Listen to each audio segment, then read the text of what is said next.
Good morning, good afternoon, good evening, and good night. Whatever time of day it is and whatever day it is, I want to thank you for listening to another episode of AJH Politics. This channel used to be Eric Herman for Kansas House 53 because I did obviously run for that office in 2024 with the Libertarian Party, and I lost. I really enjoyed the experience, and I kind of wanted to keep this YouTube channel going.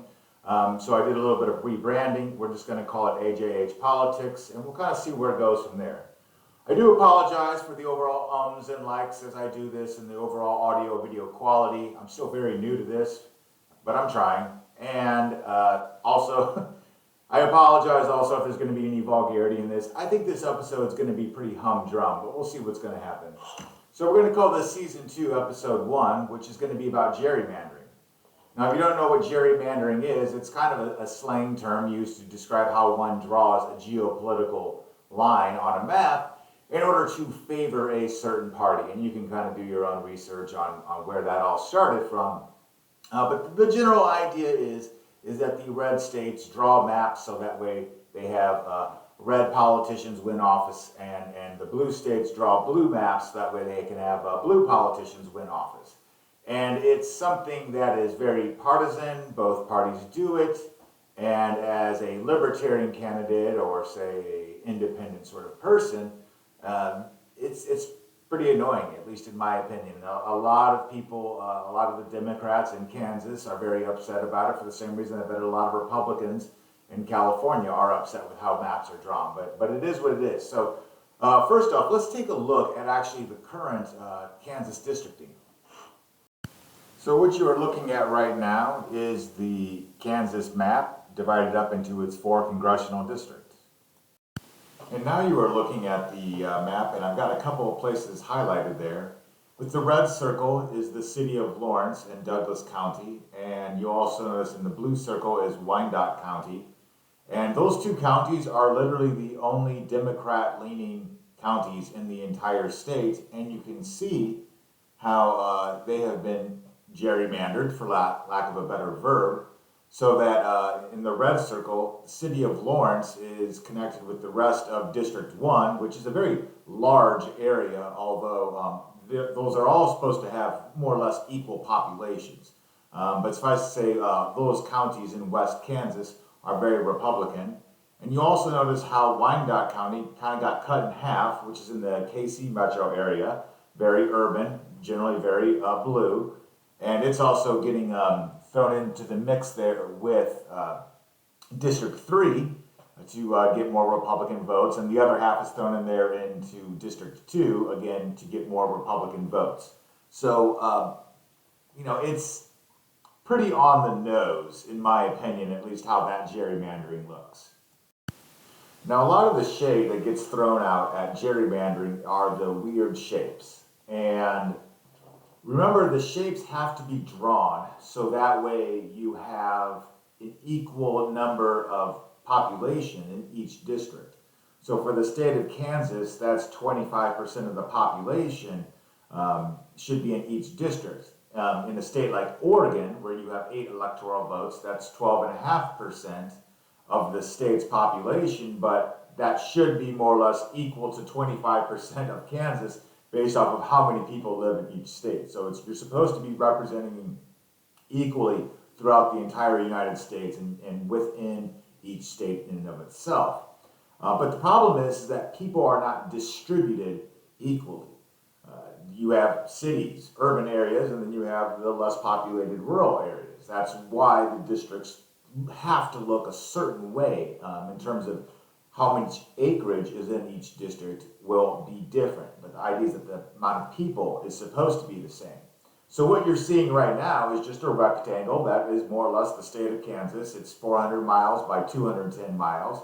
And I chopped it up into 4 equal parts, given if you had an equal population, an equal density of people, you can make a very easy map of that.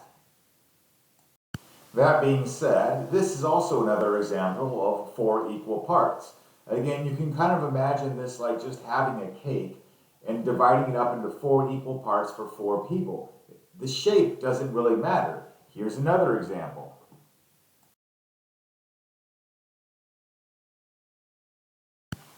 Or I could break it up into this shape with circles and rectangles with circles cut out of them. Or I could break it up into this shape with circles and rectangles with circles cut out of them. Now at this point, I'm going to pause my exploration because I came to my first conclusion, and that is the shape of the district doesn't really matter. We can draw all sorts of shapes that are inherently geometrically fair. There has to be some other definition of fair.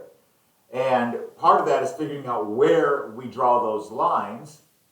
And I thought we should just use the counties because those county lines were drawn over 100 years ago. So whatever bias may have existed for drawing the counties the way that they did, those are historical in nature. Now, for a state like Illinois, where you have Cook County, where you have Chicago and its suburbs, or its nearest suburbs, there's a huge part of Illinois that lives just in that county. That county might have to get broken up into other ways that Illinois would have to figure out how to do. But for the state of Kansas, we don't have that problem. All we have to do is use county lines. And as I mentioned earlier in the video, as I started this exploration, I was like, when I came to this point, I realized, okay, well, let's start with certain locations and we'll build from there with the idea of trying to, if something is too Republican, try to add Democratic counties. And if something is too Democrat, start adding Republican counties to it. And that became a very impossible challenge because there's only 2 counties in the state of Kansas that are Democrat leaning. Here's what I mean by that. From a mathematical perspective, the definition of fair is when something has equal probabilities. So when you're in a statistical class or stats class and they say you have a fair coin and yada, yada, yada, they're talking about a coin that is truly 50% heads, 50% tails on a coin flip. Whereas in reality, given a certain manufacturing errors or aerodynamics of how the coin actually looks, a coin might be something like 50.0001% favored towards one direction and then the 49.999% in the other direction. So what I'm showing you right now, imagine 200 ping pong balls. And you have to divide those ping pong balls up into 4 equal piles. And the ping pong balls are, some of them are red and some of them are blue. And within each of those piles, you have to have an equal dispersion of red and blue. Well, if you've got 120 red and 80 blue, it's impossible. We know that each pile must have 50 ping pong balls. That's 200 divided by 4.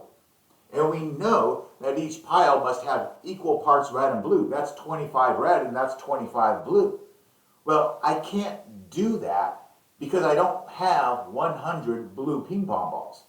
So the idea of drawing districts fairly so that way each party has an equal proportion is impossible, especially in the state of Kansas, where, let me look at my numbers here. Now this data came from 2023. 44.48% of it is Republican and 25.92% is Democrat. And then you have registered libertarians and other. So let's take a moment to pause on this for a second and come to conclusion number 2. It's impossible for me to draw 4 districts that have equal populations that also have equal numbers of Republicans and Democrats in it because that's just impossible to do in the state of Kansas. And so I figured, well, I guess that kind of makes sense that there's certain districts that are incredibly leaning towards some party, because when you look at a place like Greeley County, Kansas, where it has something like 80% registered Republicans and 5% registered Democrats, you know, it's not to say that you can't vote for the other party regardless of how you're registered, but it makes a lot of sense that Republicans would win areas like that because, you know, democracy and all of that. So at this point, I thought to myself, okay, I'm going to limit myself to county lines. How do I break up the state of Kansas into 4 equal parts based off of, I guess, certain geopolitical, or maybe I should say geocultural areas, like areas of Kansas that we talk about. Kansas City metro area. Yes, KC's in Missouri, but there's all the suburbs that are west of it. Wichita, the largest city in the state of Kansas. That's a spot. Then you've got western Kansas. There's another cultural area. It's a incredibly large portion of acreage. Not a lot of people, but you start adding up enough of it, you're going to get something there. There's three right there, and I figured that the number fourth one would be called other. So let's take a look at what that map looks like. And there is the map that I came up with.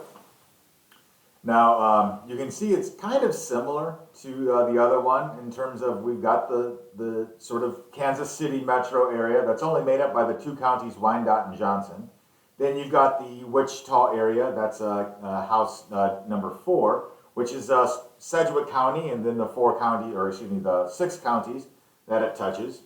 And then I started in West Kansas, and I just started building and building and building until I got numbers that were fairly close. I didn't really tweak it too much between District 1 and District 2 to try to get them to average out as best as I could for 25%, because I feel like I had kind of more or less achieved the thought experiment with this particular strategy. Now, when you were looking at the map, you might have noticed some numbers in there with the county name. That was the total number of registered voters, Republican registered, Democrat registered, and people who are registered in another way. And this is a table that kind of shows that breakdown between the 4 districts. And you can kind of see the percent of total population in each district. It's a little bit lopsided. I wish the numbers were a little bit closer to 25% in each one. But it kind of got down to the point where it was really just finagling between District 1 and District 2. District 3 and District 4 were already kind of set in place. And you'll also notice that when you compare the Republican percentage and Democrat percentage, all of those districts are heavily favored, or at least favored, in the Republican manner. Now, one thing I didn't like about that is how far east, I guess, western Kansas went, getting into Saline County, Gerry County, Riley County, places where you have like Salina, Manhattan, Fort Riley. These places are kind of considered northeast Kansas in a sort of cultural sense. And so I decided to redo it with the idea of, okay, we're definitely going to have the KC metro area, and we're definitely going to have the Wichita area. But another area that we might want to consider is basically what I call like the interstate triangle, where you have kind of the eastern portion of Kansas along Interstate 70, and then we also have Interstate 35 and Interstate 355 and 155, and all of those interstates kind of linking some of the more smaller cities like Topeka and Lawrence are also in there too, Emporia and such. And then we would have the other category. And you'll notice in this one, District 1 is actually broken up. It's discontinuous. And before, I was trying to keep my districts continuous, meaning they couldn't jump around. Now, I don't know if that's fair or not. That depends on your definition of fair, which is what we're here to talk about. And I don't even know if it's constitutionally legal. If there's anything in the Constitution that literally says that districts must be continuous when they are being drawn.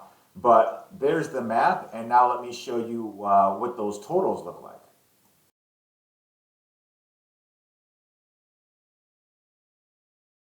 Now, in this next map, I started to really have fun because now that I was willing to break the rule of having districts be discontinuous, I thought to myself, let's really try to go back to the situation of trying to break things up as fairly as we can between population and Republican-Democrat registration. And that's what you're seeing right there. So given that Kansas is a red state, I figured let me take the most Republican county and start with that and call that District 1. And that was Greeley County, which I have a little bit of a red circle around too over in western Kansas.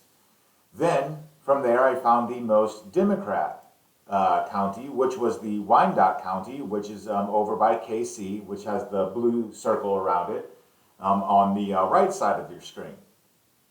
Now for District 3, I thought to myself, okay, now what's the next most Republican district. And it's right next to Greeley County over in western Kansas. That's Wallace County in orange with the orange circle around it. And then I was like, okay, now let's find the next most Democrat registered county, which was Douglas County over back on the east side of things with the purple circle around it. And then I was just going to kind of continue to oscillate between this. And so I would be back to District 1, which is the red district. And I was like, what is the, I want to add a Democrat leaning district over there. And I couldn't do it because this is when I realized that there are no more Democrat leaning counties in the state of Kansas. So that being said, the idea now was to start to add the most populated counties because I need to start adding population. And so anyway, from there I added Johnson County, which is not circled, but it's in the KC metro area. It's the most populous county in the entire state. It's just south of Wyandotte, east of Douglas, so it's red there. And then I went on to then District 2, which would have been the Wyandotte County district. Or no, I was just trying to add population. So then I added Sedgwick County to Wallace County. That's why Sedgwick County kind of in the bottom right middle area of where it is. If you know where Wichita is in the state of Kansas, that's why Sedgwick County is now orange. And at this point, now the red and the orange districts had enough population in them. I had to start adding districts to the Wyandotte County and the Douglas County.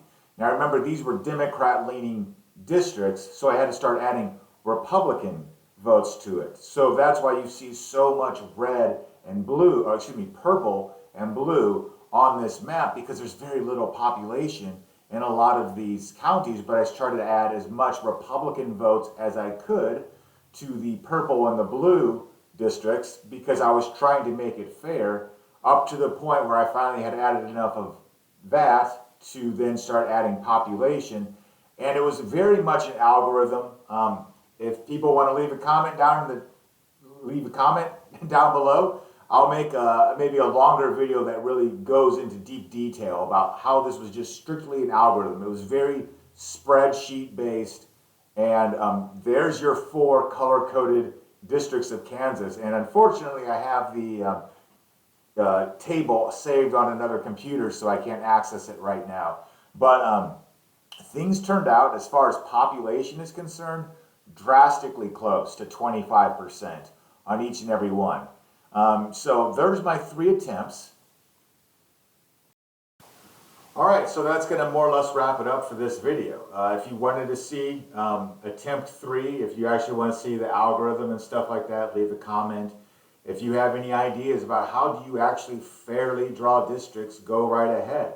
Again, I discovered that shape is kind of irrelevant. I discovered that there's always going to be a bias just between Republican and Democrat. One thing I didn't even talk about that I meant to at the beginning of the video is that there's just so many demographics that you can look at in order to try to define what is fair. Are you looking at income levels? Are you looking at age distribution? Are you looking at whatever sort of demographic you want to look at? And I was like, let's just leave it to Republican and Democrat because that's kind of the system that we live under. Yeah, it was a really interesting thought experiment. I wasn't expecting to find anything perfect, but there was a lot of pros and cons to all 3. Like the first one made a lot of sense because I was keeping the districts continuous. I was basing it off of a certain cultural norm, and yet I kind of found western Kansas really spreading into so much of what you would call eastern Kansas. I felt like I had misnamed it. And so then I tried the other way of doing it, where I had, of course, Wichita and, of course, KC, and then what I call kind of the eastern interstate areas. But then I had a discontinuous part that I didn't know if that made sense. And then I just decided to go crazy with it, and I was like, let's just take a look at this from a very, like, how do you do this on a spreadsheet way of doing it, which was felt like the most logistically balanced way of doing it, but I don't know if that's really the right way of doing it either. So out of the three, which one's your favorite? You know, is there another way that you think it should be done? I appreciate the comments, the subscribes, the thumbs up. I'm gonna try to make this channel grow. I know the AV quality isn't spectacular, but I'm doing what I can with what I got. And other than that, I'm just gonna say peace out until next time. Bye.